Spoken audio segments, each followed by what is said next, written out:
Hi guys! So for today's video is going to be a review and wear test ng KJM Cosmetics na lip products. I'm not sure if it's KJM kasi meron akong friend sabi niya, oh, Kim Cosmetics. And I'm like, Kim? But I want to set up for KJM. So I got yung kanilang very popular na cheek and lip tint, and I have the shade Bittersweet Magenta, and then I also have the very tiny lip paint. It comes in this box and it's so tiny, you guys.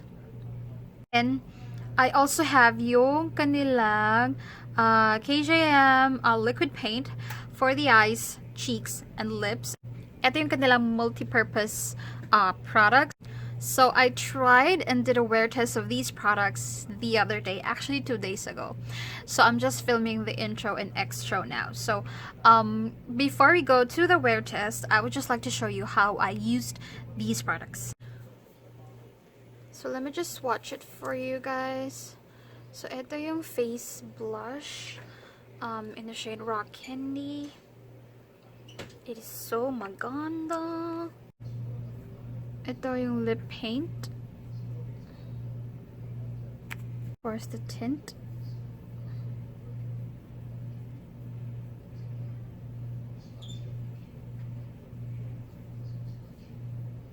There you go. So, pakita ko muna sa lips yung face blush.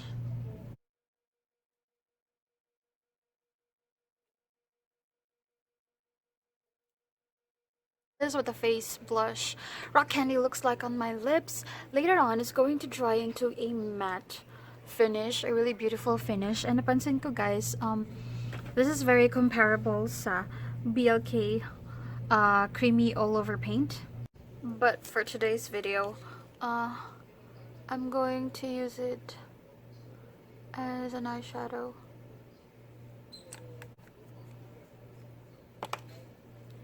You can use your hands. Pero mga ganitong product kasi, it's very tricky to use. Lalo na kung gagamitin mo in full pack on color like what I did. So, I suggest you use a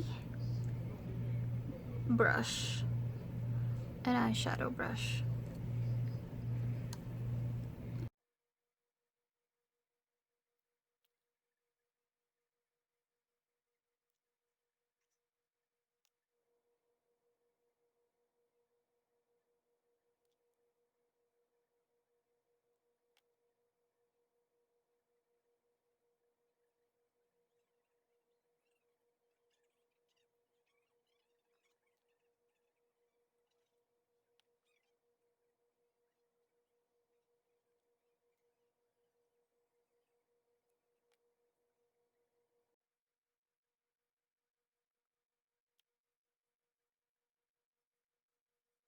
Blush, I used yung lip and cheek tint.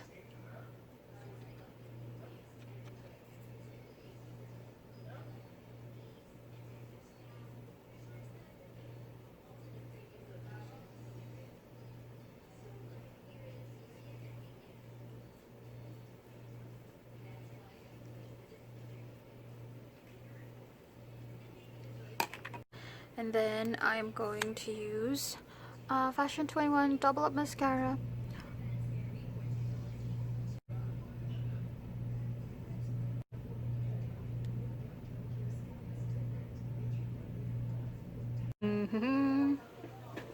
So, it's time for the lips.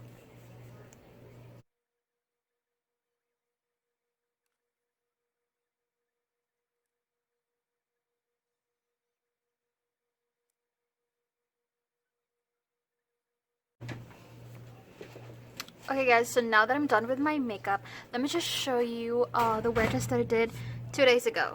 Please enjoy. Hi! Excessive alcohol. Hi!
Okay, so first, hindi ako pwede maging ganito ka. Ah.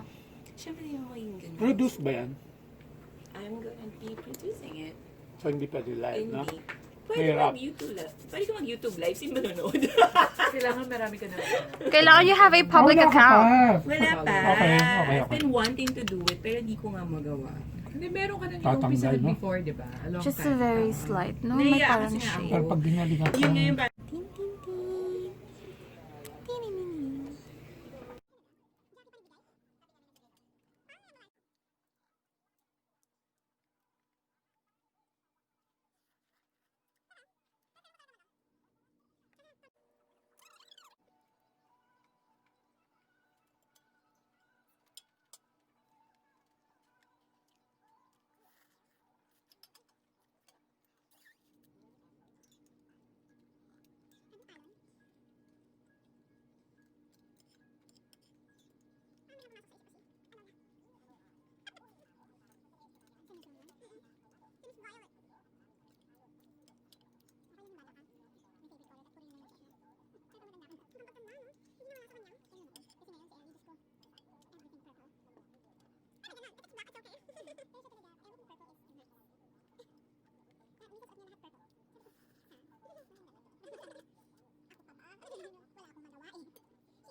No?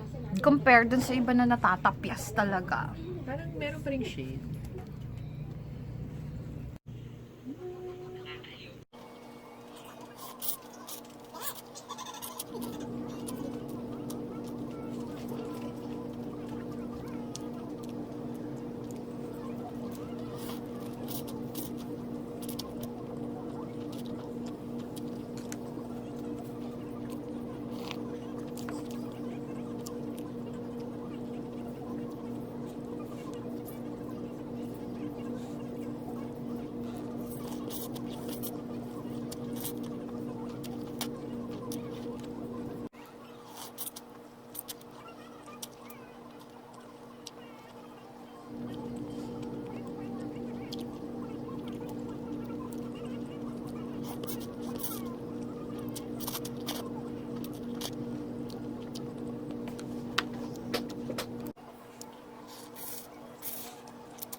Now that we are done with the wear test, it's time for me to tell my final thoughts regarding these products. And you guys, unahin natin si Lip and Chic Tint. Original price, I got this sa Lazada, and the original price, no, charot, Shopee. Original price is 110 pesos, and I just got it for 88 pesos. So I bought it nung parang may sale something. And then, itong si lip paint, original price is 222 pesos, and I bought this for 177.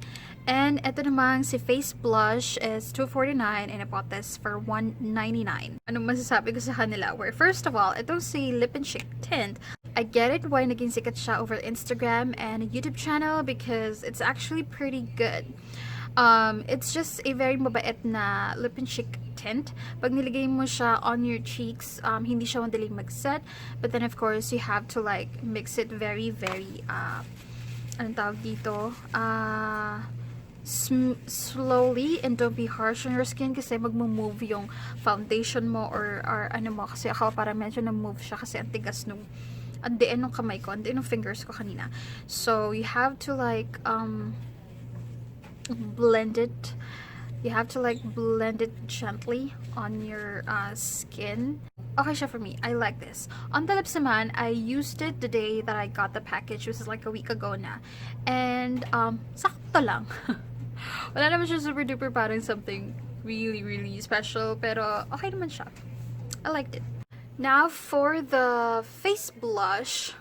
Yung wear test ko, tumagal naman siya ng buong araw sa eyes ko, you guys. Although by the end of the day, bawas na yung kanyang parang alam mo yun, the color impact. But it did last long. And nagamit ko to sa lips and sa cheeks. Sa cheeks, okay din siya. It's very creamy to apply. Pigmented. Is it long-lasting? Parang sa eyeshadow din. By the end of the day, mababawasan yung parang kanyang, alam mo yun, tingkad ng kulay. And then, as on the lips, ang ganda rin niya sa lips, you guys. Maganda rin, okay din siya i-apply. Walang problema sa application, walang problema sa formula. Medyo liquidy lang siya, but it's gonna dry into a matte finish later on. But it's not kiss-proof, transfer-proof, or food-proof. Pag kumain ka, madali siyang mabawasan in my, pag kumain ka, madali siyang mabawasan. Pag uminom ka ng kape, sa straw, or sa glass, whatever, magta-transfer siya. Do I recommend this? Actually, yes, because it's very affordable.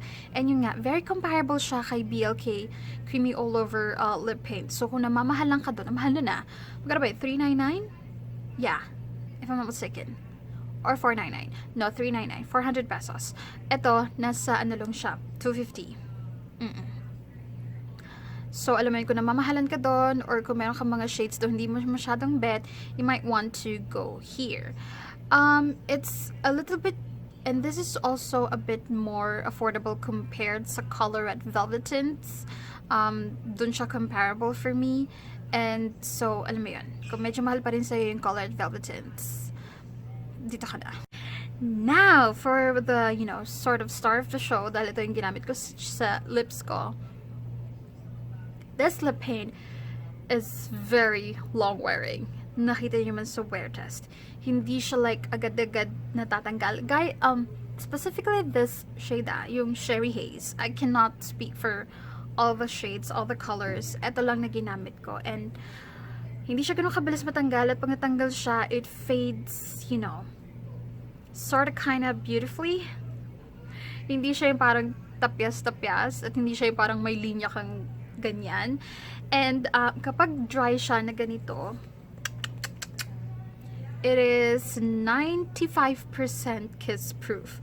Kasi parang meron pa rin siyang shade na naiiwan. Nakikita niyo ba yan? Pero hindi naman siya yung parang labing-labing mo talaga. So, it's 95% kiss-proof and transfer-proof. It is 90% food-proof. Pero alam mo yun, sa dami ng kakainin mo, eventually, it's gonna fade. But, you know, it's very long-lasting. Iba lang yung formula niya, guys. It's not your typical liquid lipstick. Medyo, ano siya, medyo tacky siya. Amoy paint siya, kaya siya lip paint. And, it has a little, yeah. Pag in-apply mo, medyo tacky siya. And, medyo, hindi komportable i-apply itong ganito kaliit na applicator. Yung doe foot applicator, matigas din. Hindi siya yung parang softy-softy. Kahit yung doe foot applicator nitong, lip paint, medyo matigas din siya. So, but it's okay, because it's just, you know, I just got it for 177 pesos. Well, the original price is 222. Eto. Pero parang feeling ko, alam mo, ilang gamitan ko lang to, guys. Pero okay na lang din. Wait, I'm torn. Okay na lang din na ganito siya ka-small, ka-tiny, because we rarely finish a tube of liquid lipstick or any lip product. Pero, hindi naman siguro maganda na parang tatlong gamit lang siya. Tapos, for the price of 222, I was expecting it could be something, you know, closer to this size. I don't know. Shooketh nga ako kasi parang wala namang choices ng size. Hindi ko naman nakita na I got the mini. Yeah, wala namang option na mini. So, baka ganito talaga yan. But anyway, I like this. I think I'm going to get more shades of this because it's very matibay. Well, it does fade, but, you know, medyo kailangan madami-dami kang kakainin bago siya, alam mo, mag-fade ng tuluyan talaga. What can I say? Yeah, I guess that's it. I enjoyed KJM Cosmetics. I do recommend that you try their products. They're very affordable and workable, if you know what I mean. So, yeah, yun lang masasabi ko. I hope you enjoyed this video, guys. If you have requests ng mga wear test, mga review, please do so comment down below. Subscribe to my channel, please. Yes, thank you. What else? Yep, that's it for today's video, guys. Thank you so much for watching, and I'll see you in my next one. Bye-bye!